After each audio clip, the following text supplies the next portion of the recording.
All right, we are back with you with Fran Johnson from Keller Williams, talking all about the real estate market. She's taking your questions. All right, we left the last break when I said, do you have to keep your house clean every single time it's being shown? And you're like, yes.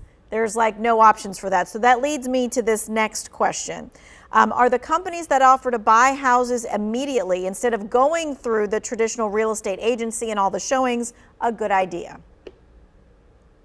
So those are called institutional buyers, and a lot of people think they're easy to use because they advertise no hassle. They will usually give you a price that is below retail. Their wholesale may be below wholesale, and even if the offer is attractive, they're going to come in and find out what repairs are needed, and they'll eventually get those deducted from what they're going to pay you along with their service fees. So what they do then is come back in and they may just replace carpet and paint. They put it back on the market for $15,000, $20,000 more money. So you're leaving money on the table, and a traditional real estate agent can do the same thing for you, give you more money, and then help the next buyer not pay quite as much. Gotcha. Okay. This person says, I'm currently shopping for a home. How is the NAR settlement going to impact the purchase process? Let's just talk about what that is. So there is an NAR settlement coming up. Those rules go into effect on August the 17th. There are some things that are a little bit fuzzy, but things that are concrete and we know are going to happen. One of those things is that sellers may decide that they do not want to offer any compensation to the buyer agent. And when that happens, that's going to affect how your buyer agent is paid.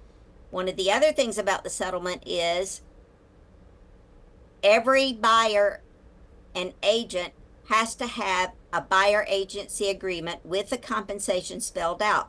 And that compensation means that the buyer has to pay the buyer agent, even though it can get negotiated into your contract. So 3 ways you can be paid. Pay the buyer agent, you can pay them direct, you can ask for the buyer agent to be included in part of your transaction and the seller pay it out of the proceeds, or the seller can still offer that compensation. Okay, and so this is different than how it's been done forever. Ever, yes. Well, let me just say this. It's been this way in North Carolina that the buyer always owes the buyer agent.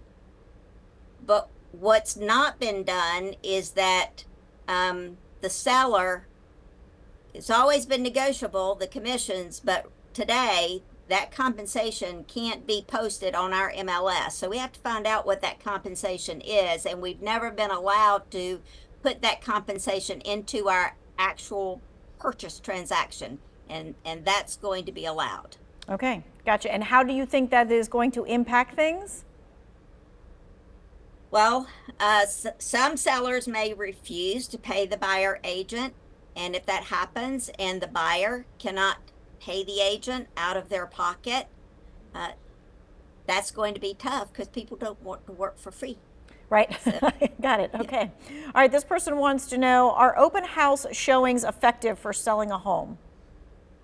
Open houses are effective for selling a home, and I think they're particularly effective when the house first comes on the market, because that's when everybody is really interested in it. They've already seen everything that's out there and they're looking for the new ones, and so they're excited to be able to come to the open houses. And so launching that open house within the first few days that the house is on the market gives people a chance to come and look at it. All right, we've got about 1 minute. This person's asking, will selling your house affect your monthly Social Security payment? It should not affect your monthly Social Security income unless you have investment property that you're getting rental income from and you have to pay capital gains on it. That capital gains will affect your total income that you have to pay tax on. So that could affect it some. But if it's your primary residence, you do not have to pay capital gains on that. It should not affect your Social Security.